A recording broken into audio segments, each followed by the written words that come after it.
સુરતના નાસિરનગર વિવાદમાં નવો વળાંક આવ્યો।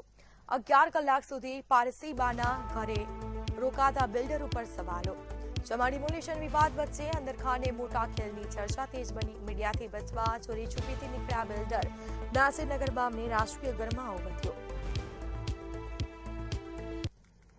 ગેટ દરવાજા આવેલા જે નાસિરનગર છે ડિમોલિશનમાં એક નવો વળાંક આવ્યો છે। વાત કરીએ જે ગઈકાલે જે 11 વાગ્યાથી રાત્રે લગભગ 2 વાગ્યા સુધી જે બિલ્ડર છે આ એમને જે જગ્યાને માલિક છે ગુલીબેન એમના ઘરે હતો। અને ખાસ કરીને વાત કરીએ જે બિલ્ડરને 2 ગાડીઓ દેખાતો હતો, શૈલેષભાઈ અને ઘનશ્યામભાઈ, જે એક ફોર્ચ્યુનર ને એક i20 હતી, એ આ જ જગ્યા છે જોઈ શકાય છે। આ જ જગ્યા પર છે જે i20 ગાડી અહીંયા ઊભી કરીને જે બિલ્ડર છે એમના ઘરે ગયો હતો અને રાતના કરીબ 2 થી 3 ને બચે ચોરી છુપી ભાગી ગયો છે। કેમ કે ગઈકાલે જ્યારે મીડિયાને ખબર પડી હતી કે આ બિલ્ડર છે જે અહીંયા આવ્યો છે માસીને ત્યાં, પછી એ મીડિયા અહીંયા પહોંચી હતી અને મીડિયાને ફેસ ના કરવા માટે જે બિલ્ડર છે એ અંદર છુપાઈ ગયો હતો જોઈ શકાય છે। જે હિસાબે ઘર છે ગઈકાલે ઘરમાં કોઈ હલચલ નહોતો, કોઈ લાઇટ ચાલુ નહોતો, આજ લાઇટ ચાલુ છે। ત્યાં લોકો અંદર દેખાઈ પણ રહ્યા છે। પણ વાત કરીએ છીએ આજે ગુલીબેન છે જ્યારે બિલ્ડર અંદર આવ્યું હતું ત્યારે જ એક વિડીયો બનાવીને એક જાહેર કર્યા હતા કે એ જે જગ્યા છે અમે મહાનગરપાલિકાને દાનમાં આપી દીધું છે। હવે મહાનગરપાલિકા છે એમના જગ્યા પરથી દબાણ હટાવ્યું છે, એ કરી શકે છે। પણ ખાસ કરીને વાત કરીએ જે મહાનગરપાલિકા છે એ હજી સુધી કબૂલ્યો નથી કે એ જગ્યા અમારી છે અને અમે એ ડિમોલિશન કર્યું છે। એના જે હિસાબે આખી વિવાદ સામે આવ્યું છે તે કશે ને કશે આમાં રાજનીતિ વળાંક પણ આવ્યો છે। કેમ કે કાલે જે આ ગુલીબેનને ઘરને બહાર ફોર્ચ્યુનર ગાડી 1518 નંબર એમાં એમએલએ ગુજરાત એમએલએને જે બોર્ડ જોવા મળ્યું હતું તે લઈને કશે ને કશે આમાં હવે રાજનીતિક માહોલ સામે આવ્યું છે।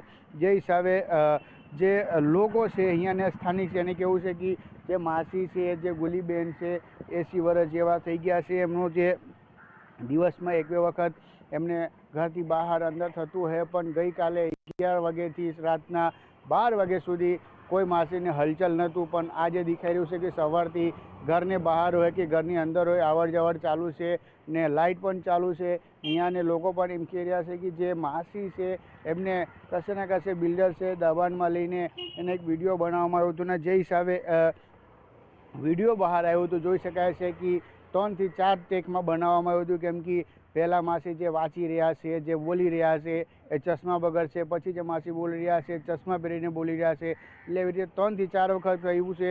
તે હિસાબે કહી શકાય કે જે બિલ્ડર છે બિલ્ડર બનાવ્યું એમાં કશે ને કશે 2 થી 3 રિટેક લીધું છે।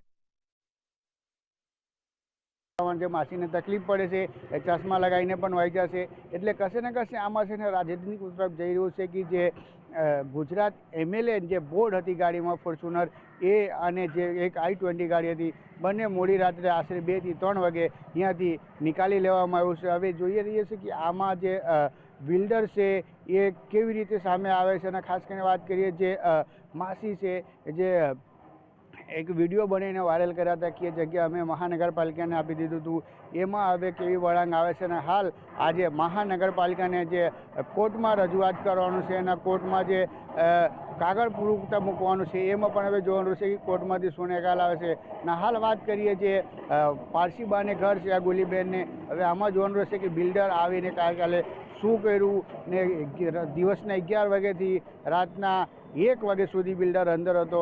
ત્યાર પછી હવે જોઈએ કે આમાં કઈ વળાંક આવે છે। કેમેરામેન શોએબ શેખ સાથે દીપક રાય, મંતવ્ય ન્યૂઝ, સુરત।